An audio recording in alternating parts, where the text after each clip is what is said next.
One afternoon, I asked Mr. Nakamura a question that had bothered me for years.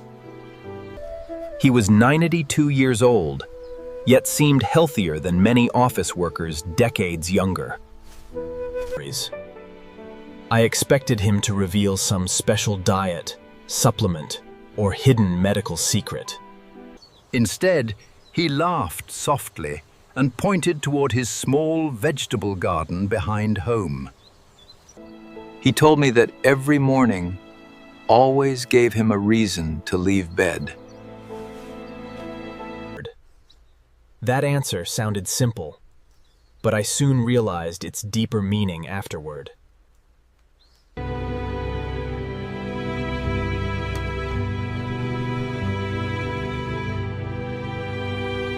Mr. Nakamura never thought that way, even after reaching 90 years old. Every day, he planned tasks, visited neighbors, and cared for growing vegetables. His body remained active because his mind never truly entered retirement mode. Several weeks later, I met another elderly resident living near a shrine. She was 94 years old and still rode her bicycle across town. Excuse me, those look heavy. May I help you carry one of the bags? Oh, that is very kind of you. Thank you.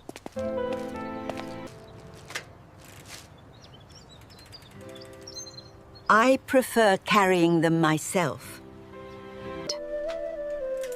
According to her, small daily challenges helped keep muscles and balance strong. That idea differed greatly from what I often observed back in Europe. Many people avoid effort as they age, believing rest always means protection. Japanese seniors seem to follow a completely different philosophy about growing older. Instead of avoiding movement, they intentionally created reasons to stay active. The activity was rarely intense, yet it happened consistently every single day. Another surprising habit involved how often elderly neighbors gathered with friends. I frequently saw groups of seniors chatting together inside parks and community centers. Some played games, while others discussed gardening, family stories, and local events. Those conversations appeared ordinary, yet they formed powerful social connections over decades. Hola, doña María. ¿Cómo está usted? Muy bien, don José. Qué gusto verlo. Researchers often discuss nutrition, but social connection may be equally important. The happiest seniors I met rarely spent entire days sitting alone indoors.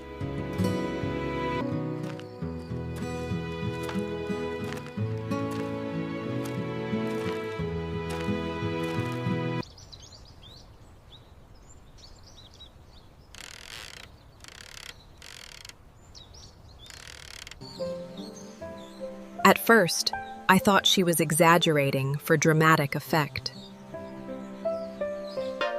After years observing different communities, I gradually began believing her statement. The healthiest seniors always seemed connected to families, neighbors, friends, or groups. Another secret appeared during mealtimes whenever I visited older households. Their portions were usually smaller than meals commonly served in Germany. Food looked colorful, balanced, and surprisingly moderate, despite being highly enjoyable. Rarely did I see anyone eating until feeling completely stuffed afterward. Instead, meals ended while people still felt comfortable and energetic. That habit reduced strain and encouraged healthier eating patterns over decades. The elderly Caucasian female residents never discussed dieting as obsessively as younger generations. They simply followed routines developed naturally through years of consistent practice. One detail surprised me even more than exercise, friendships, or carefully balanced meals. Most healthy seniors I met followed nearly identical sleeping schedules for decades. They usually woke early, welcomed sunlight, and avoided staying awake unnecessarily late. Their days followed natural rhythms instead of constantly changing without reason. As a computer engineer, I often worked late and ignored proper sleep. Watching them made me question habits I had considered completely normal before.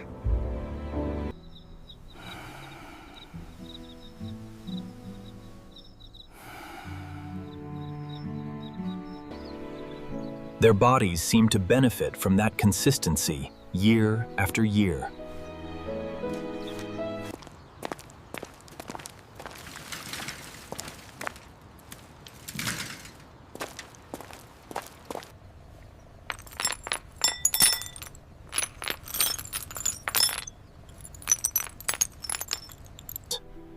They accepted setbacks calmly and focused attention on practical next steps.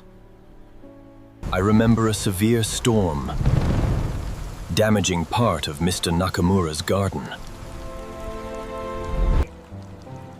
Several months of work disappeared within only a few hours.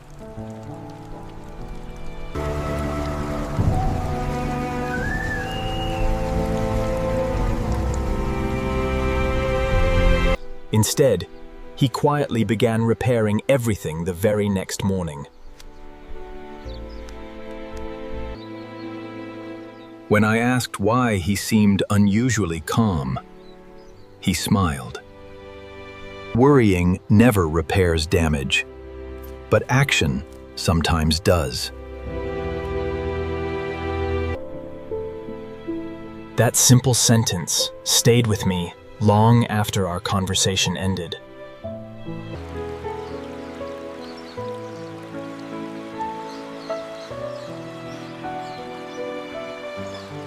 They focused energy on controllable things and released unnecessary emotional burdens. The Gulmohar trees are blooming beautifully this year. Yes, they remind me of the ones near the old temple. They rarely describe themselves as old, weak, or no longer useful.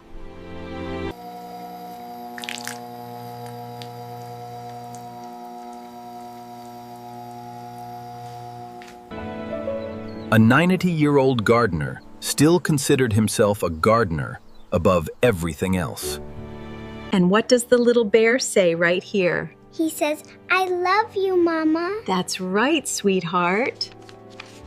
Here are the beans you ordered. Make sure to soak them overnight before cooking. Thank you so much. I appreciate the advice. Each person maintained a purpose, extending beyond simple survival alone. Purpose seemed to provide energy that medicine alone could never create.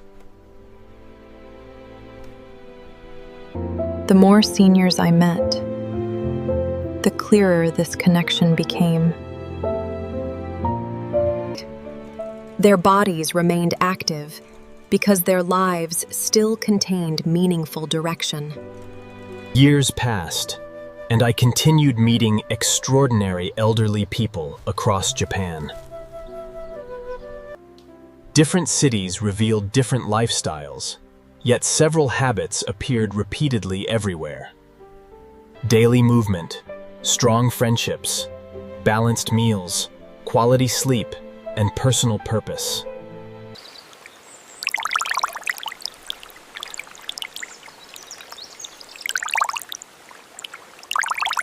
Yet practiced consistently for decades, they created something truly remarkable. Many outsiders search for one magical secret behind Japanese longevity statistics. What I discovered was something both simpler and far more powerful. Long life was often built through thousands of ordinary decisions repeated daily.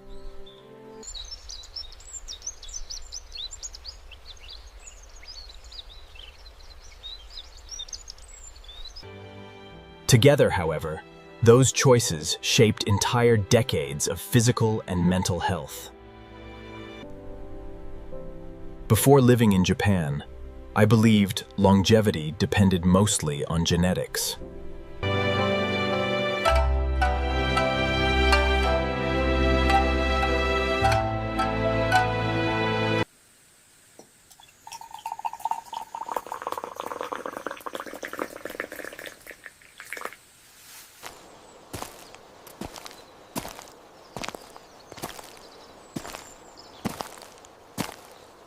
Instead, they lived ordinary days extraordinarily well for many decades.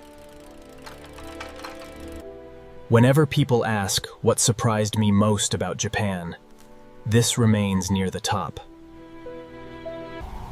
It was not technology, transportation, or even the famous cultural traditions. It was seeing people in their 90s continue living with strength and dignity.